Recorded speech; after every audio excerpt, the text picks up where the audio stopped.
আহা, এমন করে আঙুল চেটেপুটে কারা খায় বলো তো? যারা এটা পছন্দ করে।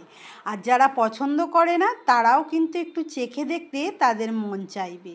একবার এইভাবে এটা বানিয়ে তো দেখো, দারুণ লাগে গরম ভাতের সঙ্গে। শুধু ভাত কেন, ভাত, রুটি, পরোটা সকলের সঙ্গেই কিন্তু বেশ দারুণ লাগে এরকম একটা সবজি রান্না। ভালো লাগে আঙুল চেটে খেতে। তো চলো শুরু করে দিই। প্রথমেই আমি নিয়েছি 10 টাকা দিয়ে কলমি শাক। আর এই কলমি শাকটাকে ভালো করে বেছে ধুয়ে পরিষ্কার করে কুচিয়ে নেব। প্রথমেই আমি ধুয়ে নিয়েছি। এরপর গরম সর্ষের তেলে বেশ খানিকটা মটর ডালের বড়ি আমি বেশ লালচে করে ভেজে তুলে নেব। আর ওই তেলের মধ্যেই দেব আমি ফোড়ন। ফোড়নে নিয়েছি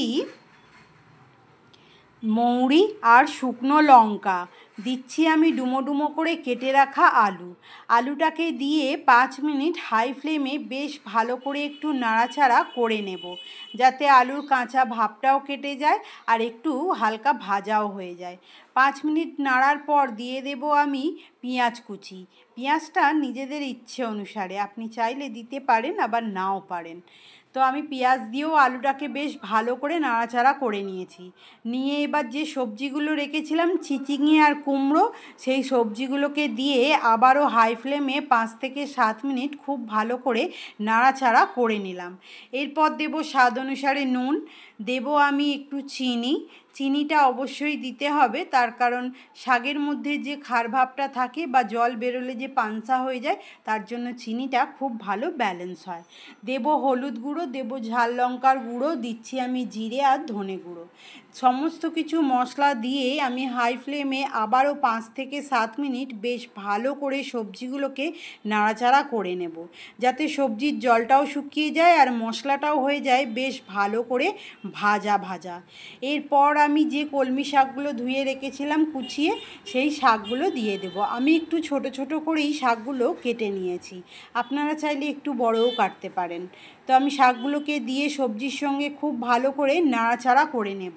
শাকে আছে বেশ অনেকটা জল, তাই হাই ফ্লেমে দিয়ে বেশ ভালো করে নাড়াচাড়া করে শাকের জলটাকে শুকনো শুকনো করে নিতে হবে, তা নইলে খেতে খুব একটা ভালো হয় না।